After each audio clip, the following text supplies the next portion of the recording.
llega el tiempo de la palabra, porque toda la Escritura apunta a Dios. Toda la Escritura siempre nos va a hablar acerca de quién es Él. Y hemos empezado, quién es Cristo, ¿verdad? Y hemos empezado una serie basada en el libro de Efesios. Así que si usted me dice, pastor, ¿qué libro puedo leer? ¿Qué libro puedo estudiar? Estudie Efesios. Amén. Diga conmigo, Efesios. Así que vamos a leer la carta a los Efesios. Y esta carta tiene un sentido muy particular, porque es el diseño que Dios ha preparado para su iglesia. ¿Cómo es que Dios quiere que su iglesia pueda crecer? ¿Cuál es la identidad que la iglesia necesita tener? El mensaje de hoy se llama De vida a muerte y está basada en el capítulo 2, los primeros 10 versículos, ¿no? De vida a muerte, del 1 al 10. Y bueno, vamos a leer juntos esta parte. Dice: y Él os dio vida, dice, a vosotros cuando estabais muertos en vuestros delitos y pecados, dice, en los cuales anduvisteis en otro tiempo, dice, siguiendo la corriente de este mundo, conforme, dice, al príncipe de la potestad del aire, el espíritu que ahora opera en los hijos de desobediencia, entre los cuales también todos nosotros vivimos en otro tiempo en los deseos de nuestra carne, haciendo la voluntad, dice, de la carne y de los pensamientos, y éramos como por naturaleza hijos de ira, o sea, hijos bajo sentencia.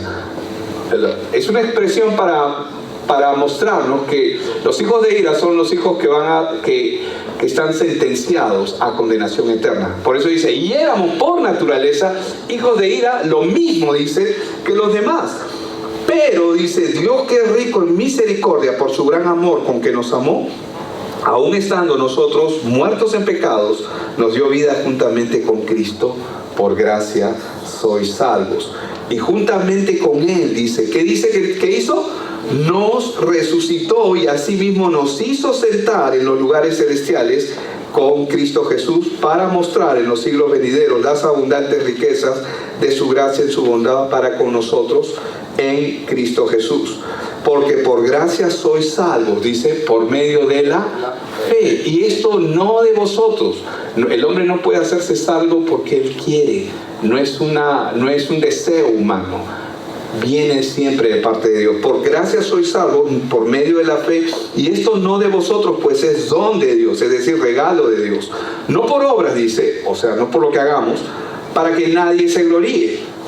Porque somos hechura suya, creados, dice, en Cristo Jesús, para buenas obras, las cuales Dios preparó de antemano para que anduviésemos en ellas. Padre, te damos gracias, Señor, por este tiempo. Gracias por tu palabra. Ayúdanos, Señor, a poder ser iluminados a través de tu palabra. Que tu palabra, Señor, pueda abrir nuestro entendimiento y poder ver lo que necesitamos ver, Señor. Que cada una de las enseñanzas o de los puntos que hoy estemos compartiendo, Señor, pueda abrir nuestra mente y nuestro corazón hacia ti y preparar el camino, Señor, que tú has trazado para que nosotros caminemos conforme a tus planes. En el nombre de Cristo Jesús te lo pedimos, Señor. Amén y amén. Hermanos, como hemos estado viendo, la carta a los Efesios es una carta que ha sido escrita por Pablo. Él mismo proclama su autoría en los versículos que ustedes ven ahí, el 1 y el 3:1. Y estando él preso en Roma, es decir, esta carta es una de las epístolas que fue escrita en la prisión. Siempre menciono que el 60% del ministerio de la vida de Pablo, él se la pasó en las cárceles. Recuerden que Satanás siempre ha tratado de que este evangelio no avance, que el evangelio no camine, que el evangelio no se propague. Y una manera, y Pablo era peligroso para Satanás, entonces Satanás procuraba encerrarlo, ¿no? Y usaba todas las cosas legales del mundo de la época como para que él no avance. Pero sin embargo, cuando él estaba en la cárcel es cuando más el evangelio comenzaba a ser proclamado, y esto debido a las cartas, ¿no? En este caso estamos viendo la carta de Efesios, pero esta carta es una epístola escrita cuando él está en la prisión, pero también es la carta de Filipenses, la carta de Colosenses y Filemón. Todas estas cartas fueron escritas cuando él estuvo en prisión. Ahora, esta carta fue concebida para circular, porque la iglesia de Éfeso no era una iglesia sola. No era una iglesia sola, eran varias iglesias que comenzaron a abrirse. Aunque la carta está dirigida a los efesios, es una carta que tenía que circular por todo el Asia Menor entre las diferentes iglesias. Por eso es que es una carta circular encíclica destinada a ser leída en cada una de estas iglesias que se abrieron en Asia Menor. Ahora, para los que les encanta la historia, si a usted le encanta la historia, y si no le encanta, yo le animo a que le guste la historia, porque la historia nos muestra el desarrollo del mundo, pero la Biblia nos muestra desde el ángulo de Dios cómo el mundo se desarrolló. Y es interesante porque Éfeso es conocida por el templo de Artemisa o Diana, que fue una de las 7 maravillas del mundo. Pero ojo, ¿por qué menciono a Diana y Artemisa? Porque hasta el año 315, para ser más exactos, antes de que Constantino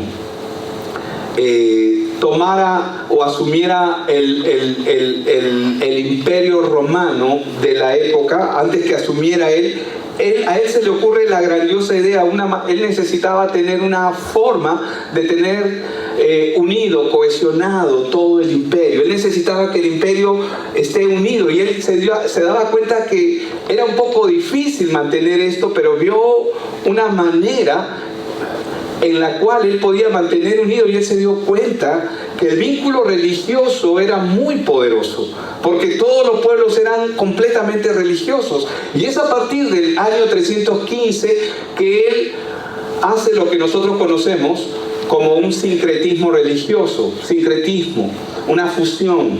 Comienza a fusionar diferentes religiones, entre ellas Diana, expuesta a partir de él como María, porque hasta el año 315 no existía el culto a María. Existe el culto a María después que Constantino la pone y le dice para que los de Éfeso, para que los de el Asia Menor crean en Jesús, pone a María y pone a Jesús, pero como niño en sus brazos, y comienza a decir que Diana es María y María es Diana, y a partir de ese momento surge el culto a María.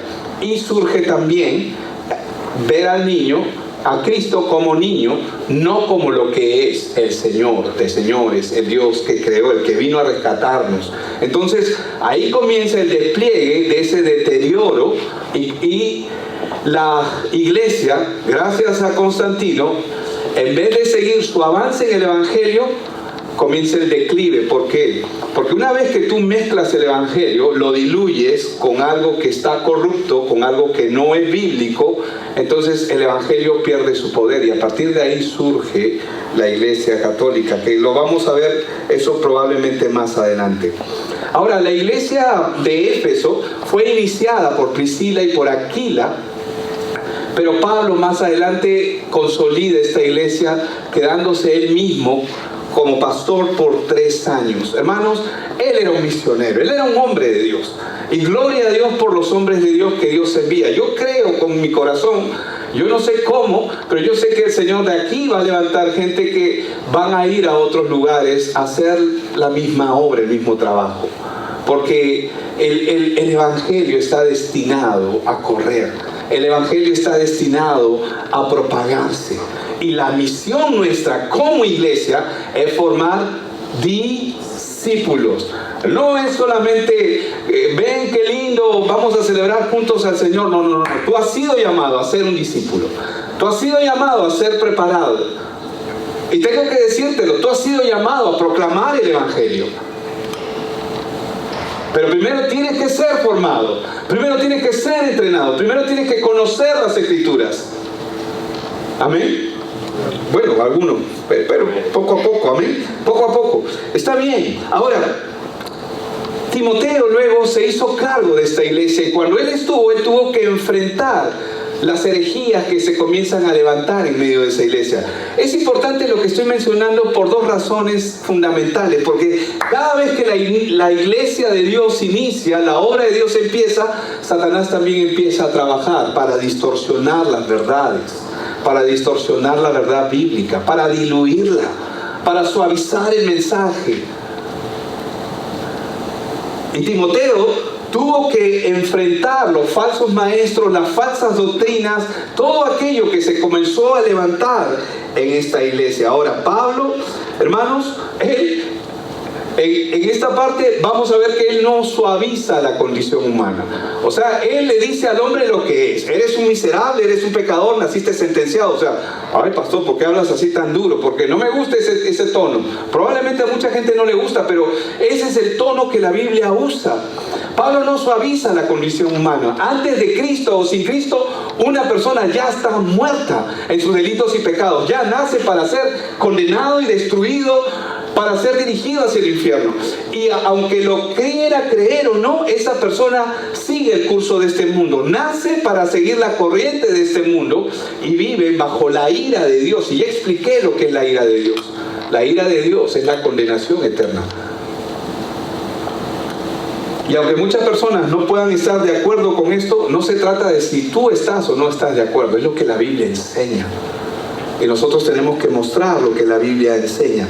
Pero también en medio de esa desesperanza, en medio de ese desaliento para la humanidad, cuando conoce realmente su condición, la gracia de Dios comienza a resplandecer. Y Él mismo, por su amor con que nos amó, envía a Cristo para darnos vida. ¿Qué significa que envía a Cristo? Significa que Él envía su evangelio. Lo que ustedes han escuchado al inicio, el propósito del evangelio, ¿cuál es? Despertar a los hijos de Dios. Despiértate tú que duermes, resplandece porque la luz de Dios está alumbrando sobre ti. Él quiere que tú te levantes. Levántate de los muertos tú que duermes. Esa es la función del evangelio. El propósito del evangelio es levantar a los muertos. Y en ese pasaje que vamos a estudiar ahora, vamos a ver el corazón mismo del evangelio. Vamos a ver nuestra condición, de dónde Dios nos ha sacado, qué hizo Cristo por cada uno de nosotros y cómo ahora somos llamados a vivir como nuevas criaturas. No hemos sido rescatados por Dios para vivir como se nos da la gana. Hemos sido rescatados por Dios para vivir como tenemos que vivir, como hijos de Dios. Vamos al primer punto, la condición humana, muertos en pecados.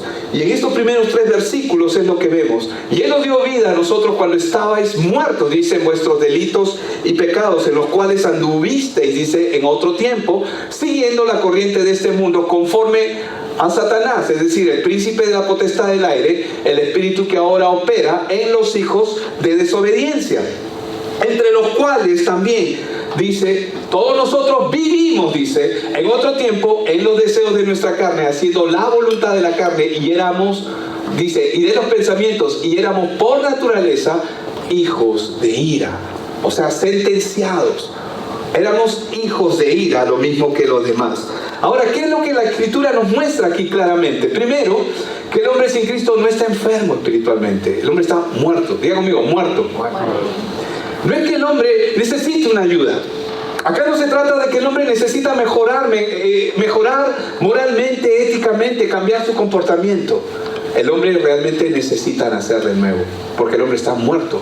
Si el hombre está muerto, el hombre no tiene oportunidad.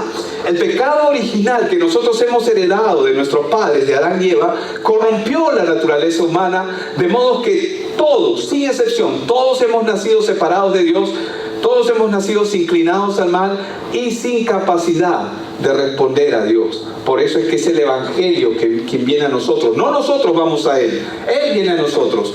Y esto lo vemos plasmado desde el inicio. Cuando Adán pecó, Adán quiso voluntariamente ser autónomo. La palabra autónomo es yo, mi propia ley. Nomos de ley, auto de uno mismo.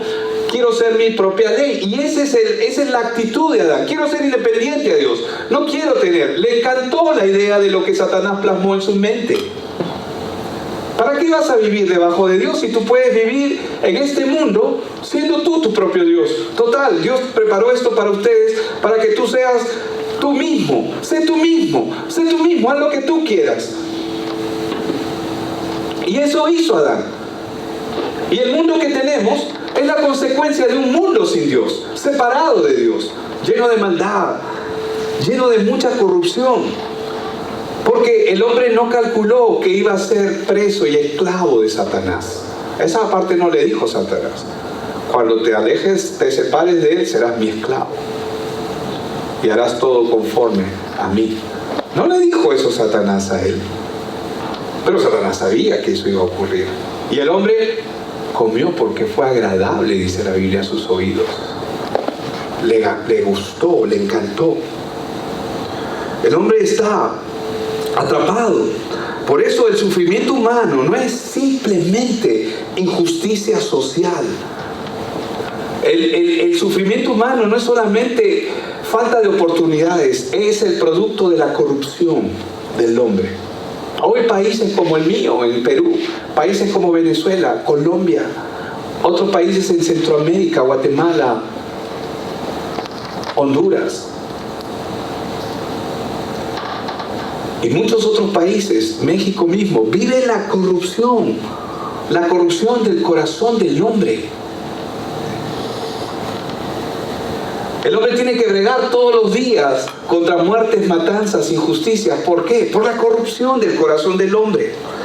El sufrimiento humano no es fruto solo de la injusticia social y la falta de oportunidades, sino es una rebelión abierta contra Dios. Es una rebelión abierta contra Dios. Y vivir siguiendo la corriente de este mundo, es decir, vivir bajo los parámetros que este mundo nos ha formado y nos ha entrenado para vivir así, es vivir bajo la esclavitud del pecado, dominados por el maligno y arrastrados por nuestra naturaleza corrupta, por la carne. La condición de muerte espiritual en el que la humanidad está, convierte a cada persona en un hijo de ira, es decir, sentenciado y merecedores del juicio eterno. No es que tú naces y escoges, tú no escoges, tú naces sentenciado. ¿Me están entendiendo? Hermanos, tú no naces para escoger. Ay, que mira, puedes escoger aquí, tienes esto acá, ven acá, tienes a Alá, tienes a Krishna, tienes a Buda, tienes estas religiones, o por último, sé un agnóstico, es decir, no creas en las religiones, o sé un ateo, o sé tú tu propia, no comparto eso. Todo eso es engaño y creación del sistema de este mundo para que el hombre no ponga su mirada en Dios. Hermanos, esta vida es corta. ¿O no es así? Yo sé que parezco de menos, pero ya tengo más de 50. No voy a decir cuánto más, pero estaba muy cerca al cero, del cero un poquito más hacia arriba. ¿Pero por qué lo menciono? Porque la vida es corta. Porque me acuerdo cuando tenía 5 o 6 años y puedo ver mi vida ahora. La vida se va volando, las energías se van, hay desgaste. Y por más que uno trate de verse bien o tratar de hacer ejercicio, es imposible lo inevitable, el desgaste. Porque vivimos en un mundo corrupto, porque nacemos bajo un mundo sentenciado, vivimos en una naturaleza corrupta. No escogemos, hermano. Tú no escoges. Es un privilegio que tengas la oportunidad de oír el Evangelio y responder al llamado de Dios. Es un privilegio. Hermanos, el hombre natural, es decir, el hombre sin Dios, godless, right? Godless. Para mí, para mucha gente es difícil explicar la palabra impío, pero cuando fui al inglés aprendí una cosa nueva, godless, sin Dios. La palabra define la palabra impío como una persona sin Dios. Y eso es lo que es cada persona que nace en este mundo, nace sin Dios. Es un godless, es un impío. La Biblia lo llama impío, pero que nace sentenciado y va a ser condenado. El hombre busca aliviar su vida en religiones, filosofías, o busca lo moral, lo ético, pero nada de estas cosas que el hombre haga puede devolverle a la vida espiritual que tenía con Dios. Es por esta razón que Dios es el que propuso el camino, Dios es el que estableció el camino. Cristo es el camino. Por eso que Jesús dijo, yo soy el camino y la verdad y la vida. Nadie viene al Padre si no es por mí. Es aquí donde se evidencia la incapacidad humana de salvarse a sí mismo. El hombre está esclavizado al pecado. Solo la obra sobrenatural que Dios hace por medio de su evangelio. No importa la manera en que llegaste, lo importante es que estás aquí. No importa cómo Dios te trajo, lo importante es que estás aquí. Y estás aquí para responder al llamado de Dios. No estás aquí para opinar acerca de ti mismo. ¿Quieres opinar? Opina de ti mismo conforme a las Escrituras, no conforme a tus pensamientos. Porque tus pensamientos y nuestros pensamientos que hemos formado en el mundo están dirigidos y están formados conforme al sistema de este mundo. Un sistema godless, un sistema impío, un sistema sin Dios. 1 Juan 2:15, porque todo, dice, lo que hay en el mundo, los deseos de la carne, los deseos de los ojos y la vanagloria de la vida, no proviene del Padre, sino del mundo. Ese es contra quienes peleamos diariamente todos los creyentes. Los deseos de los ojos, los deseos de la carne y la vanagloria de la vida. ¿Por qué? Porque Satanás quiere establecer y mantener su mundo en cada persona. Y Dios lo que quiere es arrancar. Dios quiere desarraigar. ¿Sabe lo que significa desarraigar? Quitar de raíz. Él quiere desarraigar lo que este mundo ha formado en nosotros, para poder Él establecer lo que es verdadero, aquello que realmente merece la pena vivir. 2 Corintios 4:4, en los cuales dice, el Dios de este siglo cegó el entendimiento de los incrédulos para que no les resplandezca, dice, la luz del evangelio de la gloria de Cristo, el cual es la imagen de Dios.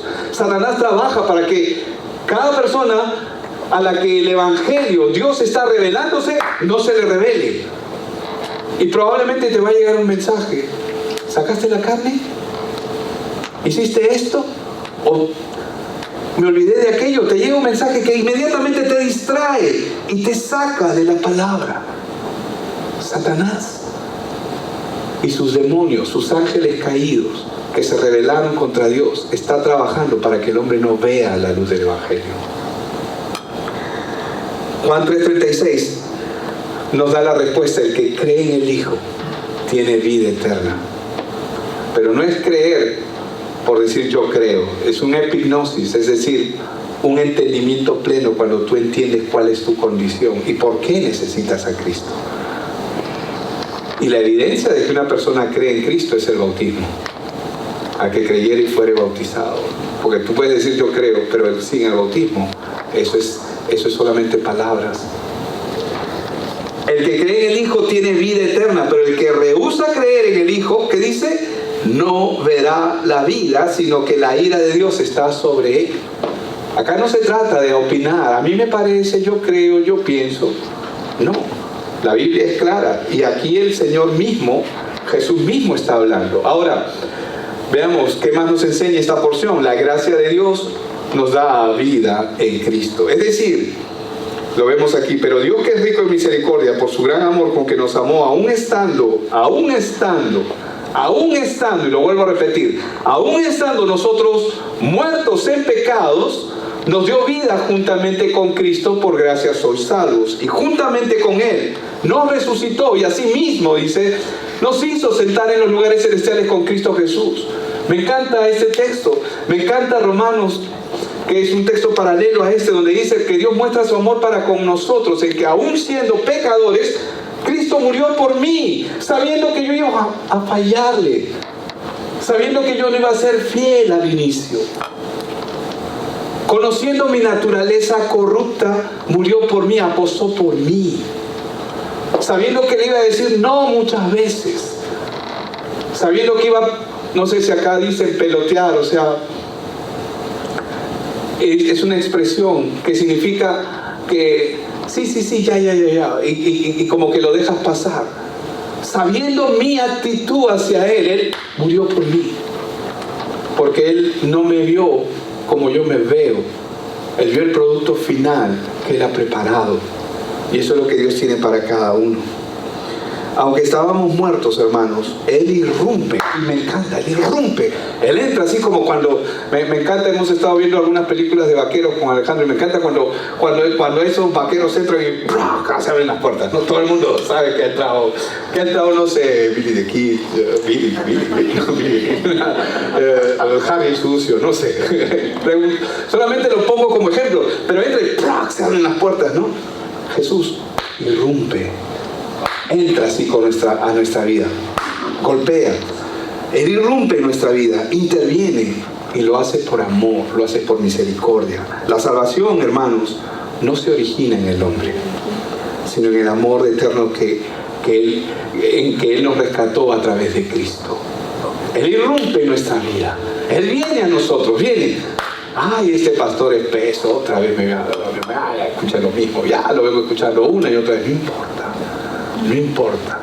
Pablo lo decía de esta manera: hasta que Cristo sea formado en vosotros. Hasta que Cristo sea formado en vosotros. Hermanos, esta verdad confronta toda falsa confianza en las obras humanas, que mucha gente cree que sus obras lo van a respaldar. Si tenemos vida es porque Cristo murió y resucitó en nuestro lugar. La gracia no solo es un favor inmerecido, es el poder vivificante de Dios que nos une con Él en su resurrección, porque un día vamos a resucitar de los muertos juntamente. Cuando Él venga, todos los que estamos en Cristo, si hemos muerto, resucitaremos. Si viene antes, seremos transformados en un abrir y cerrar de ojos, como lo dice la Escritura. Y todos los que responden al llamado de Dios en sus vidas a través de Cristo van a pasar de muerte a vida. Por eso es que este mensaje se llama de muerte a vida. Porque estábamos muertos, pero Dios nos llamó. Amén. Y lo maravilloso es que dejamos de ser esclavos del pecado y dejamos de estar destinados a la ira de Dios. Y somos trasladados del reino de tinieblas en el que estábamos, en el que nacimos, al reino de su Hijo amado. Hermanos, la unión con Cristo no solamente nos garantiza el perdón, sino una victoria sobre el pecado. Porque, ¿qué es lo que se oponía entre Dios y nosotros? El pecado. Pero, pastor, el pecado es mi naturaleza. Sí, lo sé, es también mi naturaleza. Pero la ventaja que tenemos es que Cristo murió por nuestros pecados, de tal manera que cuando yo me acerco a Dios, me acerco por medio de Cristo. Cuando tú te acercas a Dios, lo haces por medio de Cristo, y Cristo en Él están perdonados nuestros pecados. Por eso Jesús dijo a los discípulos antes de partir, le dijo: en el mundo tendréis aflicción, pero confiad, yo he vencido al mundo. ¿Por qué les dice que tendréis aflicción? Porque van a pelear, van a batallar con su propia carne. Cuando tú lees Romanos capítulo 7, es un discurso de Pablo hablando sobre su naturaleza corrupta. Miserable de mí, decía él, ¿quién me podrá librar de este cuerpo de pecado y de muerte? Por un lado quiero servir al Señor, pero por otro lado veo que una ley en mis miembros se opone contra mí. Y se opone contra Él. Hermanos, esa es parte de la naturaleza humana. Por eso Jesús dijo: en el mundo vas a tener aflicción. No la aflicción de que, ay, el hermano no me saludó, ya no vuelvo a esa iglesia. Esas son cosas de niños, de infantes, que no tienen sentido. La gente que se queja porque no lo saluda, o porque creen que no lo saluda, o que ven en las nubes, ven figuras, o ven cosas. Son cosas de niños. Dios nos llama a que maduremos, a que caminemos. Él nos ha garantizado su victoria sobre el pecado. Por eso es que en Tito 3, 4, 5 dice: pero cuando se manifestó la bondad de Dios nuestro Salvador y su amor para con los hombres, dice, nos salvó no por obras de justicia que nosotros hubiéramos hecho, sino por su misericordia, por el lavamiento de la regeneración y por la renovación en el Espíritu Santo. Si pues haber resucitado con Cristo, buscad las cosas de arriba, donde está Cristo sentado a la diestra de Dios. Poned la mira en las cosas de arriba y no en las de la tierra, porque habéis muerto y vuestra vida está escondida en Cristo. No significa esto que dejo de vivir la vida. Seguimos viviendo la vida, pero ahora con los ojos puestos en Él. Hermano, Pablo quiere que cada creyente vea claramente la esperanza a la que Él nos ha llamado. Pero no podemos ver esta esperanza si no conocemos el Evangelio correctamente, si no conocemos las Escrituras correctamente. Y esa esperanza a la que Él nos ha llamado no solamente es la seguridad de la vida eterna, es la certeza de que tú fuiste escogido por Dios, tú fuiste escogida por Dios. Tú no estás aquí por casualidad.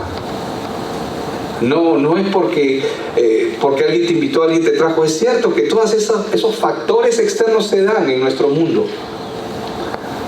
Pero la razón por la que estás aquí, Jesús lo dijo, nadie puede venir a mí si el Padre no lo atrae.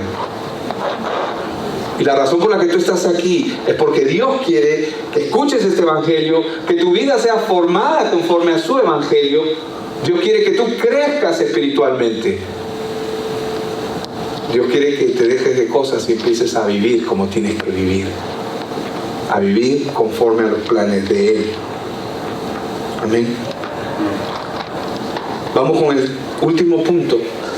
Salvos por gracia para buenas obras. Es decir, hemos sido salvados porque Él quiso. Una gracia, no por lo que hayamos hecho, porque Él quiso. Veamos qué nos dice el texto bíblico. Para mostrar en los siglos venideros, dice, las abundantes riquezas de su gracia en bondad para con nosotros en Cristo Jesús. Dice, porque por gracia sois salvos por medio de la fe, y esto no de vosotros, pues es don de Dios.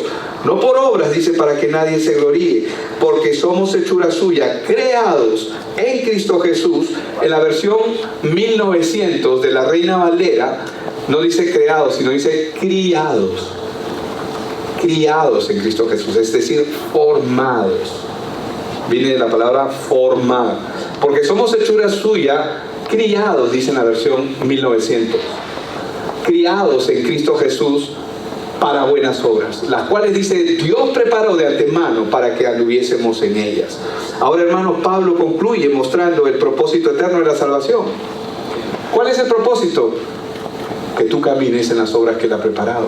¿Qué significa? Cuando tú te levantas en la mañana, cuando yo me levanto en la mañana, Dios tiene un plan preparado para tu vida. Pero ¿quieres que te diga algo? Satanás también sabe tu agenda, conoce, y él tiene un plan bien preparado también para ti. Va a planificar hasta el intercambio de palabras que tú puedas tener con tu esposa o tu esposo si eres casada, casado. Las personas con las que te vas a cruzar, todo lo va a preparar. ¿Para qué? Para hacerte de tu vida una vida miserable. No importa si hay dinero, no importa si hay cosas, pero tu vida, el enemigo, su propósito es hacer la vida del hombre miserable. Pero Dios ha preparado sus planes.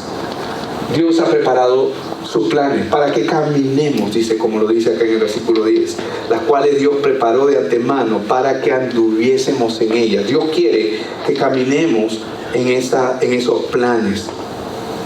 Primero que nada, la salvación no es un mérito humano. Amén. No es porque tú hayas hecho algo bueno o algo malo. La salvación es un regalo de Dios indistintamente de tu condición, de tu procedencia. Dios lo quiso así. La fe misma es un don que Dios nos permite tener. Aún los que tienen fe en Dios, porque hoy el mundo proclama fe. Ten fe, dice, ¿no? Ten fe en esto, ten fe, tú puedes, ten fe. Eso más bien es motivación. La fe es producto de la palabra, la fe bíblica es producto de entender tu condición, de entender tu relación con Dios. Y Dios nos permite, en Romanos 12:3, si mal no recuerdo, dice que a cada uno de nosotros se nos ha dado una medida de fe. Y Dios nos ha dado esa medida de fe para trabajar con esa fe. Ni siquiera la fe que tenemos en Él es nuestra, viene de Él. Amén. Y esto lo hace, ¿por qué? Para eliminar toda jactancia del hombre. Yo decidí. No, tú no decidiste, Dios te escogió. Y tú respondiste. Y está bien, gloria a Dios por eso. Ahora, algo que a muchos no les gusta probablemente es hablar y tocar este punto, pero el sufrimiento humano encuentra la única salida en el que cuando Dios lo alcanza con su gracia. ¿Qué es el sufrimiento humano? Vivir las consecuencias del mundo corrupto como el que estamos viviendo. ¿Vamos a ser eliminados? ¿Se van a eliminar los sufrimientos de nuestra vida si venimos a Cristo? No. Pero, es más, los creyentes probablemente hasta van a ser más perseguidos. Pero el sufrimiento A diferencia del mundo, una persona que no conoce a Dios sufre en el mundo y luego va a sufrir más en el infierno. Pero para el creyente el sufrimiento es parte de la obra que Dios permite en nuestra vida para que nuestro carácter, nuestra vida sea formado en Él. Por eso podemos decir en este punto, concluimos pues que el hombre es justificado por fe sin las obras de la ley, como lo dice Romanos 3:28. Y Gálatas 2:16 dice, sabiendo que el hombre no es justificado por las obras de la ley, sino por la fe en Jesucristo. Nosotros también hemos creído en Jesucristo para ser justificados por la fe de Cristo y no por las obras de la ley. Por cuanto por las obras de la ley muchos serán justificados. ¿Dice? Porque cuanto a las obras de la ley, algunos serán justificados. ¿Dice eso? Por cuanto por las obras de la ley nadie será justificado. ¿Por qué? Y no quiero ir más allá porque ya tenemos que terminar. Pero la Biblia claramente lo enseña en Romanos 3:20 y en Romanos 5:20. Que la ley Dios la dio para que el hombre sepa que es pecador. Y Dios puso la ley para que abunde el pecado. Y donde abunde el pecado, sobreabunda la gracia. Yo no podría saber que soy pecador si no es por la ley. Pero la ley me permite ver mi condición para poder venir a Cristo. Y ese es el plan. Por eso es que el plan de Dios ahí es que de modo que si alguno está en Cristo, nueva criatura es. Las cosas viejas pasaron, he aquí todas son hechas nuevas. Amén. Vamos a orar. Padre, te damos gracias por este tiempo.